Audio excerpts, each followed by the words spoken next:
So, hello, I'm Zoe Cunningham. I'm a director at Software Technology, a digital engineering firm based in Kentish Town, where among all kinds of different duties, I host our podcast, Software Tech Talk. So please do check that out and have a listen if you're interested in all kinds of random tech topics. Today I'm here with James Routledge. Hello, James. Hey. And James is the founder of Sanctus and author of Mental Health at Work with Penguin. Sanctus is one of the leading providers of mental health support in the workplace, and James has been a champion of the mental health movement over the last 5 years. So that's what we're discussing. I know that if you're watching this talk, you probably have loads of questions on this area because we all want to support our employees and our colleagues and everyone we work with in the best possible ways. So if you have any questions, please do put them in the Q&A as soon as possible, and I will always take questions from the audience over I have my own questions. I have lots of things that I'd like to ask James, but if we have questions from the audience, we will answer those as they come in. So please do put your questions in the Q&A if you have some. So let's talk about supporting mental health. James, why is this an important topic for you personally? Because of my own experiences, really, with mental health. So I started a business out of university and sort of fell into the rabbit hole of technology businesses and the world of startups, and never really considered my health, to be honest, or just never really considered my emotional state. I didn't think about how I felt. I didn't think about sharing my fears or my anxieties until I was kind of at a crisis point, and I ended up shutting my first business and really struggling with my mental health for about a year, and kind of just felt firsthand all the different problems in the mental health space, from the lack of support, how stigmatized the topic is, my own lack of education, my own inability to articulate my feelings, and also just this massive missed opportunity for both individuals to kind of understand themselves better, do more self-exploration, self-development, and kind of go on this journey of transformation, but also for businesses and the big loss of both productivity, loss of individuals, people leaving jobs, and just this massive big problem that was costing businesses a lot of money, but also a massive missed opportunity because lots of potential out there within individuals that was kind of just going untapped. So my sort of passion for the space was very much a personal pursuit, to be honest. That's where it all started for me. Brilliant. Well, let's get stuck in straight away with in terms of improving and protecting mental health in the workplace, what works and what doesn't work? Yeah, I mean, there's definitely a lot that doesn't work, and in the last 5 years, I think seen it all, really, with having a business in Sanctus that partners with other businesses to help them both kind of tell the right stories, create the right cultures, and create a culture of permission in particular for people to feel psychologically safe to talk about mental health. I think when you ask what doesn't work, the first thing that really comes to mind is box ticking. Everyone can sense when a business is just ticking a box. Everyone can sense sort of disingenuity. Individuals have got really strong authenticity sensors, I think, and when a business is kind of just doing something because they think they should, or maybe because they feel like they have to but don't actually care, people can just smell it a mile off. So I think the biggest mistake is when mental health and just employee well-being generally is an afterthought for a business, because that just comes through. It's the classic, like, the EAP is the helpline numbers at the bottom of an email thread somewhere, or it's just really obvious, or when a leadership team in particular is just completely out of touch with this kind of wants and desires of the team. I think that's when this miscommunication happens, and people really are left not feeling heard and not feeling listened to, and that's extremely disempowering. So I think that's probably the most obvious one, is just when leaders in particular and wider management just aren't in touch with what's going on in the company and this kind of the emotional feel of people. And then the interventions that are brought in, if they are, can miss the mark. And then when they do miss the mark, people just kind of feel they don't get it, they don't listen to us, and then it starts to create this us and them dynamic at work, which is kind of a bit toxic, to be honest. So I think box ticking is probably the biggest don't, and I think the biggest do is for leaders in particular in the business to role model kind of good behavior around mental health. And that really starts at a sort of individual responsibility. Everyone in a leadership position has a responsibility to look after themselves and put themselves first and kind of focus on their own self-care.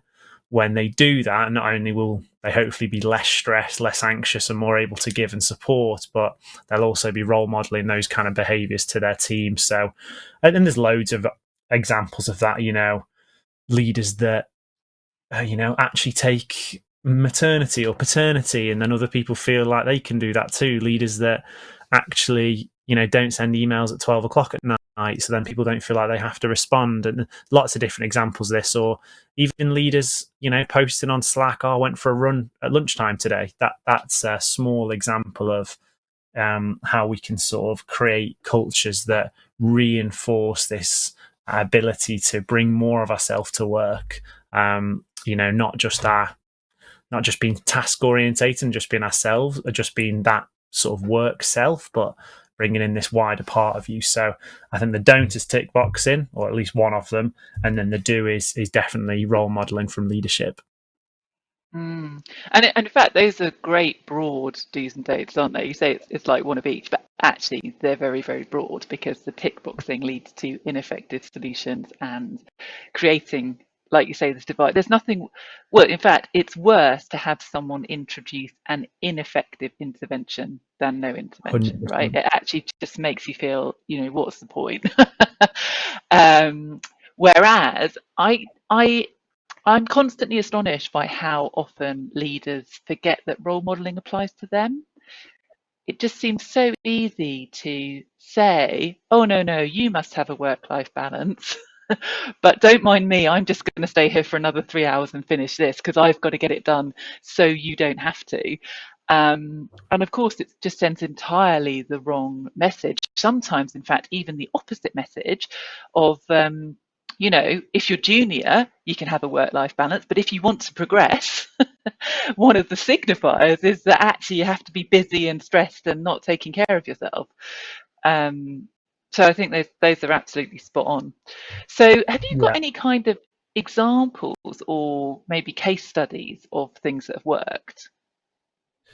One of the in my book, one of my favourite case studies is one that I really wasn't expecting. So there's a business called HomeServe based in the UK who they're like a emergency repair business, or at least that's one of the things they do. So if your boiler breaks down, you get in touch with HomeServe, they send an engineer out to you, and hopefully they'll fix it for you. So they've got quite an important task. If it's winter and your boiler breaks, you don't want to be stuck out in the cold, do you? And one of the stories I picked up from there, and one of the case studies, was from someone who came in as the CEO. And at the time of his arrival, the business was undergoing some regulatory issues, and morale there was just really low. I think the sort of collective kind of mental health of the business was quite depressed, you might say. It was a dark place. People weren't proud to work there. They'd had some really misaligned incentives in the past, which meant that there were a load of people in the business getting rich on this like crazy bonus scheme, and then others weren't sort of on that same path. There's quite a divide in the company. And you might think, okay, well, let's just layer in lots of nice perks. Let's just give people fancy beanbags. Let's give people, like, spend money on beers to take people out. And businesses do this all the time. All the time. They try and cover up the cracks with a cool social, or with some foosball tables or table tennis tables or free beer in the office, whatever it might be. The insight of Greg wasn't that the culture necessarily needed to change in that sense. It was that actually people weren't proud to work there. People were not proud of the product because of the incentives around the product and how it was being sold. And then another reason was that they had a few policy issues whereby some of the engineers, if they went to a house, they had to say no, they couldn't fix. They had a product problem. There was features in the product that were making the product nasty or difficult to sell. So the insight there was, well, actually, let's change the product. Let's fix some of our product issues and make a product that people are really proud of. So they created a policy called Customer First, whereby, if you had a problem that you couldn't solve, anyone in the business could call a small sort of agile meeting the next morning with the relevant people, and you could come up with a solution there and then. And that was what started to kind of turn the corner for people's mental health at work. It wasn't just necessarily more individual support.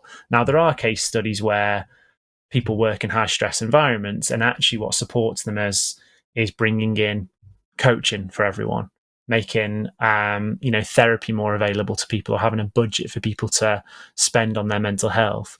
But a lot of the time, actually, what we can do to support employee mental health is actually organizational, structural, and product changes that actually just make people's work better. And it's kind of one of my favorite things that has come out of the last 5 years is actually when we change the narrative around mental health and allow conversations around mental health, and we allow people to talk about when they're stressed, when they're anxious, when they don't want to, or not enjoying, or whatever the emotional data might be in the company.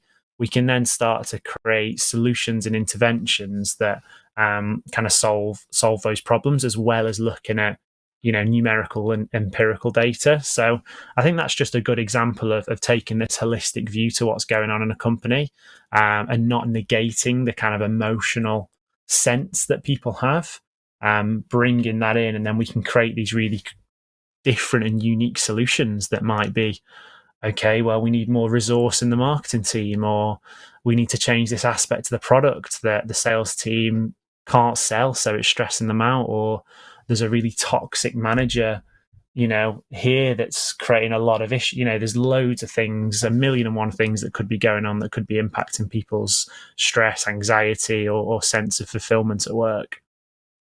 Yeah, and that's a good general point and also specific point, because what you're saying really is the answer's there. If you have good open dialogue with your people, they know what needs doing and they know what's wrong. And if you are prepared to listen and make change, often people don't want to listen because they don't really want to have to make any changes or do things differently. And I love this idea of, treating people and as adults, and that's the way that you work best. And I really love the specific point about, there's this common misconception, I think, that employees would love to slack off, and employees just want free stuff and more money and not to have to do very much work. And that has not been my experience in the world of work at all. It's been exactly what you just said. People want to be doing a good job, and they want to feel that they're doing a good job and are supported by the business and rewarded for doing a good job. And actually, to have blockers to that and impediments, or even this feeling that the company isn't on the side of the customers, that really is the most disempowering kind of thing you can have going on. I couldn't agree more, by the way. My overwhelming experience has been that, people, the majority of people want to come to work, they want to contribute, they want to feel connected and part of a wider community, they want purpose and fulfillment, they want to learn. That's been my overriding sensation. And actually, when work gets in the way of that, that's when it can be frustrating and can impact people's mental health. I think the really important nuance for me is that we start to look at our relationship with work and our relationships at work, as opposed to the very black and white view of employee mental health that I do think we currently have. Whose fault is it? It's your fault. It's the employee's fault. It's the business's fault. Well, okay, it's never usually that simple. If you zoom out and you look at, what's going on, there's often more complex relationships going on, and there's a wider system at play, basically. But I completely agree. People want to do good work. Sometimes businesses aren't set up for that to happen, and then it creates stress and strain. And also, people have stuff going on in their personal life that they bring into work, and that might be the situation that's going on. So I think we've got to kind of slow down and look at things with this kind of whole lens, rather than just trying to problem solve everything all the time. Yeah, fantastic. We've got a question in from the audience, so we're going to go to that next. So sometimes, this is from Kalyan, sometimes we have to ask a team to put extra hours in the evenings and weekends. What do you consider as a good way to express appreciation for the effort and commitment? Great question. Yeah, it's a good question, isn't it? It makes me think of something that I've been thinking a lot about recently, which is just about value at work. And there's loads of different ways that value's exchanged in businesses. Actually, I think the one we talk about the most is financial remuneration, is your salary. That's one form of exchange. Another thing might be the benefits you get. The other thing might be, well, the type of work you get to work on, or the market you're in. There are people that take pay cuts to work in markets or areas that are less well paying, because they don't want to work in areas that are higher paying, because they doesn't give them that sense of fulfillment. So I think there are lots of different forms of value. I mean, I think with all this, it's sometimes tough kind of coming here and talking about mental health, because we all want some sort of solution. And I wish I could say what everyone should do is, buy everyone a 6-pack of beers to thank them. I'd love to give that sort of specific answer and for it to be true. I don't know the specific answer to that. What I do know, in more of an abstract and meta answer, is that there are lots of different ways, I think, that we can start to look at value exchange at work. Sometimes value exchange can just be feeling connected at work. It can be someone saying thank you, someone calling you up, saying thank you, someone sending you something. There are lots of different ways for us to exchange value. I mean, it's something I think I've underestimated over the years. I've often just simply thought about the financial exchange. You do a task, I pay you for a task.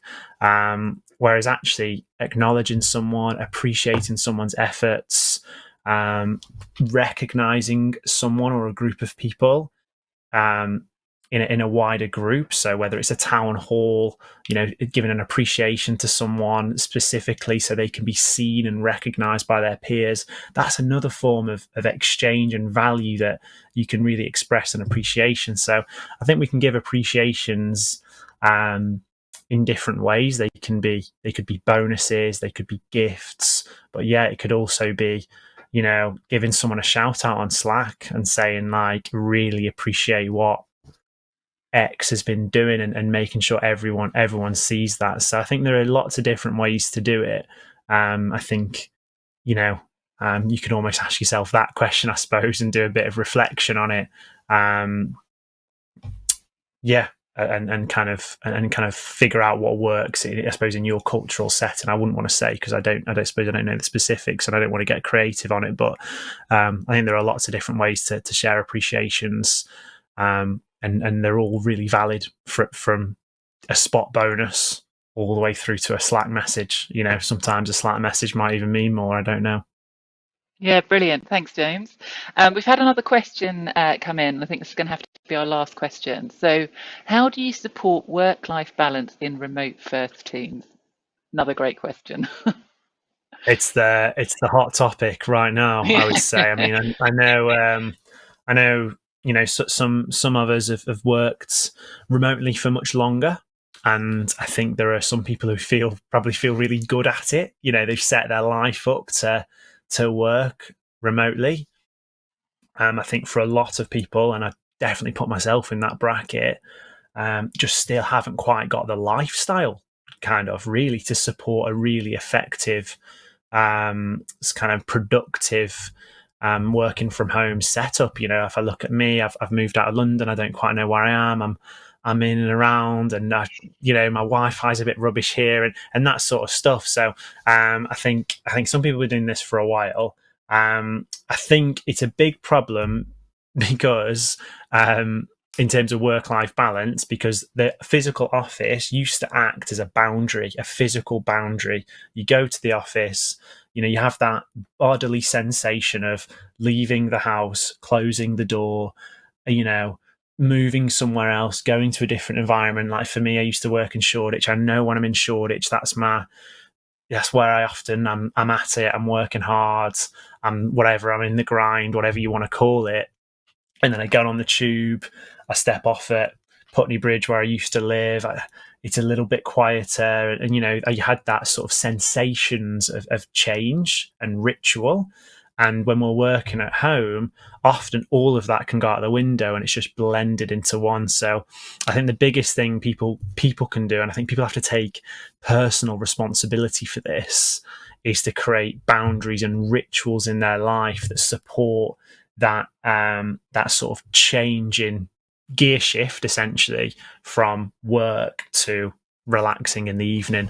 And again, depending on what your setup, that could be, as simple as clearing your desk, going for a walk at the start of the day, doing a fake commute. There are lots of different ways to do it, but I think we've all got to take personal responsibility to create different rituals that can emanate that feeling of leaving work, or else it kind of all mushes into one, and then people's boundaries are out the window. And I think that's one of the reasons we're seeing a lot of people burning out, because they can't stop, basically. And if you're someone that identifies quite strongly with work, you might call yourself a workaholic. It's going to be very easy to reach for the laptop because it's easier than ever now. Yeah. Oh, thank you so much, James. That 20 minutes has absolutely whizzed by. It's such an important topic. I'm so pleased that we were here to discuss it. And but yeah, please do everyone get in touch with James offline on LinkedIn or Twitter and carry on the conversation.